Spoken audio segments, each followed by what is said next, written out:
खबर धौलपुर से, जहां कांग्रेस प्रत्याशी भजन लाल के समर्थन में आज पूर्व उप मुख्यमंत्री सचिन पायलट धौलपुर पहुंचे। इस दौरान कांग्रेसी कार्यकर्ताओं ने सचिन पायलट का माला पहनाकर स्वागत किया। जहां धौलपुर के सदर थाने के समीप सचिन पायलट ने कांग्रेस प्रत्याशी भजन लाल जाटव के समर्थन में जनसभा को संबोधित किया। इस दौरान जनसभा को संबोधित करते हुए क्या बोले सचिन पायलट, सुनिए। 10 साल से बीजेपी की सरकार, उस सरकार ने 2014 में जब चुनाव हुए तो क्या बातें बोली थी, क्या वादे किए थे, और इन 10 सालों में जनता मतदाता का अधिकार है, जिम्मेदारी है कि आप रिपोर्ट कार्ड मांगो। ये 10 साल में आपने क्या कहा और क्या किया।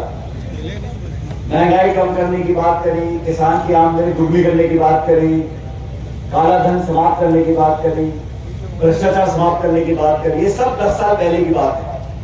और अभी बीजेपी क्या बोल रही है? अमृत काल चल रहा है, 2047 तक हम देश को विकसित कर देंगे। वो 24, 26, 30, 35, 2047 सीधे, ताकि वो पूछे नहीं तो तुमने 10 साल में क्या किया। 2 बार सरकार बनाई, पूरे बहुमत की सरकार बनी देश में, और बहुत लंबे समय के बाद बिना गठबंधन की पूर्ण बहुमत की सरकार बनी, और सरकार भी जनता ने बनाई। उस जनादेश को हमने स्वीकार किया। राजस्थान में 2 बार चुनाव हुए, दोनों बार हम एक भी सीट नहीं जीत पाए। हमने जनता के आदेश को स्वीकार किया। लेकिन जो सरकार बनी है उसने 10 सालों में प्रदेश के लिए क्या किया? तो सांसद चुनकर गए 25 के 25 राजस्थान से, उन्होंने प्रदेश के लिए क्या किया? अभी विधानसभा के चुनाव हुए, हम सरकार नहीं बना पाए। उस बात का दुख हमें। हर बार राजस्थान में सरकार बनती है और फिर हम हार जाते हैं। 30 साल हो गए, चुनाव जीतो, सरकार बने, फिर हम 5 साल बाद हार जाते हैं। और ऐसा नहीं है कि कांग्रेस की सरकारें बाकी राज्यों में दोबारा बनती नहीं। दिल्ली में शीला जी मुख्यमंत्री थी तो लगातार 3 बार कांग्रेस सरकार बनी। असम के मुख्यमंत्री गोगोई साहब थे, लगातार 15 साल तक मुख्यमंत्री रहे। राजशेखर रेड्डी आंध्र प्रदेश के मुख्यमंत्री थे, लगातार 2 बार जीते। हुड्डा साहब हरियाणा में 2 बार जीते। तो ऐसा नहीं है कि कांग्रेस सरकार दोबारा नहीं बन पाती, लेकिन बदकिस्मती से राजस्थान में हम लोग सरकार दोबारा रिपीट नहीं कर पाते। बहुत कोशिश हम लोगों ने करी, तो मैं आप लोगों का धन्यवाद देना चाहता हूं कि इस बार चुनाव में जो हार जीत का अंतर था वोट प्रतिशत का, वो 1 या 2% का, ज्यादा नहीं था। हम पहले हारते थे तो कभी 20, 21, कभी 50, 55। इस बार हम 70, 71 विधायक जीत कर गए, लेकिन सरकार नहीं बना पाया। ये एक और मौका हमको मिला है अपनी भूल सुधारने का, और पूरे देश में, पूरी दुनिया देखना चाहती है कि वो दल, वो पार्टी, वो सरकार जो संवैधानिक संस्थाओं को नीतिगत तरीके से उनकी जड़ों को कमजोर करने का काम कर रहे हैं। साथियों, आप सब देख रहे हो देश में जो बड़े बड़े निर्णय हो रहे हैं वो सुप्रीम कोर्ट कर रहा है। आज राम मंदिर का निर्माण हुआ देश में, सुप्रीम कोर्ट के आदेश से हुआ।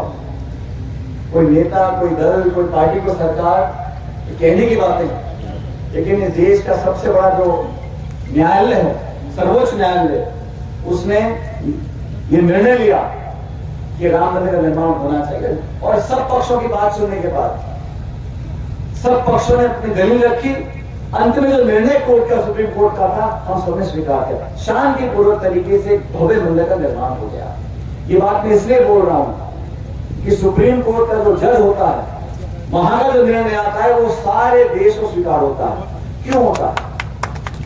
सुप्रीम कोर्ट का निर्णय स्वीकार क्यों होता है? क्योंकि सुप्रीम कोर्ट में आस्था है कि कोर्ट का जो आदेश है वो निष्पक्ष होगा, वो सारी दलील सुनने के बाद जो सही होगा उस काम को करेगा। सुप्रीम कोर्ट का जज इंसान है, वो आसमान से नहीं आया, लेकिन उसके निर्णय को हम मानते क्यों है? क्योंकि उस संस्था की विश्वसनीयता है।